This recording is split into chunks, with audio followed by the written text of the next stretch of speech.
لیکن اکثر لوگ یہاں ایک بہت بڑی غلطی کرتے ہیں۔ وہ کیا؟ جب آپ اسے اس طرح پڑھو جیسے آپ اللہ کا کوئی پیغام سن رہے ہو۔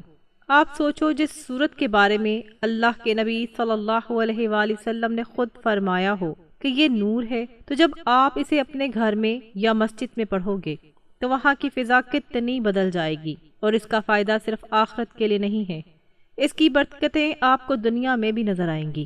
آپ غور کرنا، جس ہفتے آپ نے جمعہ کے دن سکون سے سورۃ کہف پڑھی ہوگی، اس پورے ہفتے میں آپ کے معاملات میں ایک الگ ہی ٹھہراؤ ہوگا۔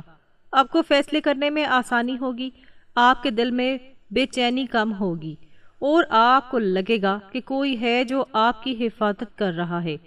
یہ وہ نور ہے جو آپ کو نظر نہیں آتا، لیکن آپ کی زندگی کے ہر فیصلے میں آپ کی مدد کرتا ہے۔ لیکن یہاں ایک سوال پیدا ہوتا ہے جو شاید آپ کے ذہن میں بھی آ رہا ہو، کیا صرف پڑھ لینے سے یہ نور مل جاتا ہے یا اس کے ساتھ کچھ اور بھی ہے جو آپ کو کرنا پڑتا ہے؟ کیونکہ زیادہ تر لوگ تلاوت تو کر لیتے ہیں لیکن ان کی زندگی میں وہ تبدیلی نہیں آتی جو آنی چاہیے۔ وہ خاص طریقہ کیا ہے جس سے آپ تلاوت کو اپنی زندگی کا حصہ بنا سکتے ہیں؟ یہ بات اب تیسرے پوائنٹ کے ساتھ جوڑی ہوئی ہے، اور یقین مانو تیسرا پوائنٹ ایسا ہے جس میں لوگ اکثر بہت بڑی سستی کرتے ہیں۔ تو میرے پیارے ناظرین، چلیے تیسرے پوائنٹ کی طرف۔ وہاں آپ کو وہ بات سمجھائی جائے گی جو آپ کی سوچ بدل دے گی۔ ناظرین، اب تیسرے کام پر آتے ہیں، اور یہ وہ کام ہے جو آپ کے لیے اللہ کی رحمتوں کے دروازے کھول دیتا ہے۔ یہ ہے جمعہ کی نماز کے لیے مسجد جلدی پہنچنا۔ دیکھیں، آج کل ہم سب کے پاس وقت کی کمی کا بہانہ ہوتا ہے۔ ہم کوشش کرتے ہیں کہ بس عین اذان کے وقت یا پھر خطبہ شروع ہونے کے بعد ہم مسجد پہنچیں کہ کسی طرح نماز ہو جائے۔ لیکن کیا آپ نے کبھی سوچا ہے کہ آپ جس ہستی کے سامنے حاضر ہو رہے ہو، کیا وہ اس لائق نہیں کہ آپ اس کے گھر میں ذرا پہلے جا کر بیٹھو؟ ایک بات یہاں بہت غور سے سننا، فرشتے جمعہ کے دن مسجد کے دروازوں پر کھڑے ہو جاتے ہیں، ان کے ہاتھ میں رجسٹر ہوتے ہیں، وہ لکھ رہے ہوتے ہیں کہ کون کتنی جلدی آیا۔ جب امام ممبر پر آتا ہے تو فرشتے اپنے رجسٹر بند کر دیتے ہیں اور خود خطبہ سننے لگتے ہیں۔ اب آپ خود سوچیں، اگر آپ امام کے آنے کے بعد مسجد میں پہنچے تو آپ کا نام تو ان رجسٹروں میں لکھا ہی نہیں جائے گا۔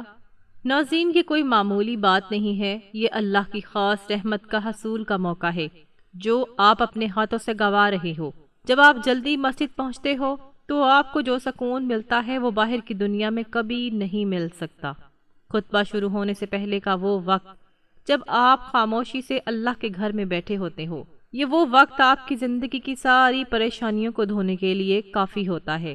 اس وقت آپ اللہ سے جو بھی مانگو گے وہ آپ کی شہرت سے بھی زیادہ قریب ہے، دے دے گا۔ لوگ کہتے ہیں کہ ہماری دعا قبول نہیں ہوتی۔ دعا تو تب قبول ہوگی نا جب آپ خود کو دعا کے قابل بناؤ گے۔ وقت پر مسجد پہنچنا خود کو اللہ کے حضور پیش کرنے کا ایک ایسا عمل ہے جو آپ کے رزق اور آپ کے کاموں میں برکت کا ذریعہ بنتا ہے۔ لیکن یہاں ایک ایسی بات ہے جو بہت کم لوگ جانتے ہیں، صرف جلدی پہنچنا ہی کافی نہیں ہے۔ مسجد میں پہنچ کر آپ کا وہ وقت کیسے گزرتا ہے، یہ اس سے بھی زیادہ اہم کام ہے۔ کیا آپ ادھر ادھر کی باتیں کرتے ہوئے انتظار کرتے ہو یا کوئی خاص طریقہ اپناتے ہو جس سے اللہ کی رحمتیں آپ پر برسیں؟ اب چوتھا کام ایسا ہے جو آپ کے درود شریف پڑھنے کا انداز کو بدل دے گا، اور وہ غلطی جو میں نے پہلے کہی تھی اس کا تعلق بھی اسی سے ہے۔ اب تیار ہو جائیے چوتھے پوائنٹ کے لیے، کیونکہ یہ آپ کے پورے جمعہ کی عبادت کا نچوڑ ہے۔ تو میرے پیارے ناظرین، اب آتے ہیں چوتھے پوائنٹ کی طرف، اور یہ وہ پوائنٹ ہے جس کا میں نے آپ سے پہلے ذکر کیا تھا کہ لوگ یہاں ایک بڑی غلطی کرتے ہیں، اور یہی وہ عمل ہے جو آپ کی اس جمعہ کی عبادت کی پوری روح ہے۔ یہ ہے نبی کریم صلی اللہ علیہ وآلہ وسلم پر کثرت سے درود شریف پڑھنا۔ دیکھیں، ہم میں سے ہر کوئی اللہ سے اپنی حاجتیں مانگتا ہے۔ ہم چاہتے ہیں کہ ہمارے دکھ دور ہو جائیں۔ دعا مانگنے سے پہلے اور دعا مانگنے کے بعد حضرت محمد صلی اللہ علیہ وآلہ وسلم پر درود شریف بھیجتے ہوں تو اللہ تعالیٰ اس دعا کو رد نہیں کرتا۔ درود شریف ایک ایسی چیز ہے جو اللہ کے دربار میں قبولیت کی مہر لگا دیتی ہے۔ ناظرین، اب وہ غلطی سنیں جو لوگ کرتے ہیں۔ لوگ درود کو ایک مشینی کام بنا لیتے ہیں، بس تیزی سے گنتی پوری کرنی ہے اور فارغ ہونا ہے۔ درود کا مطلب کیا ہے؟ درود کا مطلب ہے کہ اپنے نبی صلی اللہ علیہ وآلہ وسلم سے محبت کا اظہار۔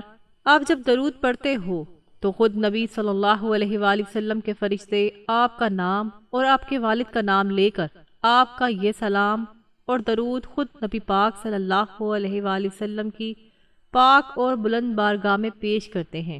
ذرا سوچیں تو صحیح، کائنات کی سب سے عظیم ہستی کے سامنے آپ کا نام لیا جا رہا ہے، کیا اس سے بڑی کوئی سعادت ہو سکتی ہے؟ ناظرین محترم، درود شریف سے کیا ملتا ہے؟ اس کا جواب خود نبی پاک صلی اللہ علیہ وآلہ وسلم نے دیا ہے۔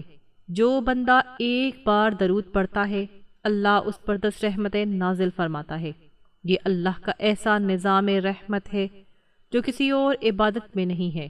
اور جو لوگ کہتے ہیں کہ ہمارا دل بے چین رہتا ہے، ان کے لیے تو درود پاک ایک اکسیر ہے جو دل کی ہر الجھن کو ختم کر دیتی ہے۔ آپ جب درود پڑھتے ہو تو آپ کے گرد ایک ایسی نورانی کیفیت بن جاتی ہے جو شیطان کو آپ کے قریب آنے سے روکتی ہے۔ آپ کے رزق میں برکت، آپ کی بیماریوں سے شفا اور آپ کے گھر کے جھگڑوں کا خاتمہ، یہ سب درود پاک کی برکت سے ممکن ہے۔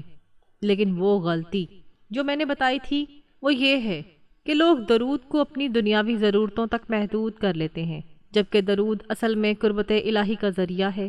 اب سوال یہ ہے کہ اس جمعہ کا درود پڑھنے کا وہ کون سا خاص طریقہ ہے جس سے آپ کا ہر کام خود بخود بننا شروع ہو جائے؟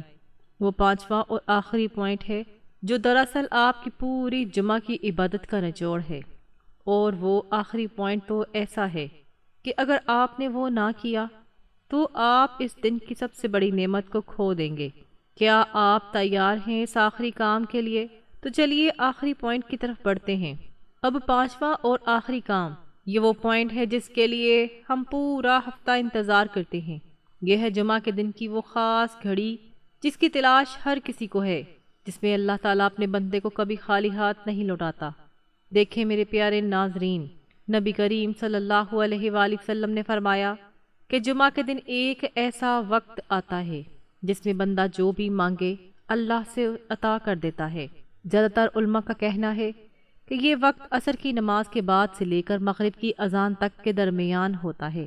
اب آپ خود سوچو، آپ نے پورا دن عبادت کی، درود پڑھا، تلاوت کی، اور اب وہ وقت آ گیا جب آپ کو اللہ سے اپنی ساری پریشانیوں کا حل مانگنا ہے۔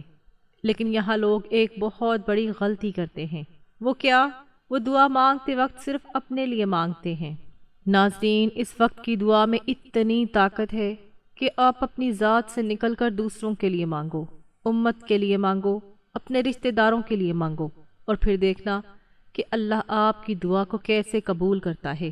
اور ایک بات اور، اس وقت دعا مانگنے کا بہترین طریقہ یہ ہے کہ آپ باوضو ہو کر قبلہ رخ بیٹھ کر اللہ کی بڑائی بیان کرو اور پھر اپنے گناہوں کا اعتراف کرو۔ جب بندہ اپنے رب کے سامنے عاجزی سے جھک جاتا ہے تو اس کے رب کو وہ بندہ اتنا پیارا لگتا ہے کہ وہ اس کے ہر آنسو کا جواب دیتا ہے۔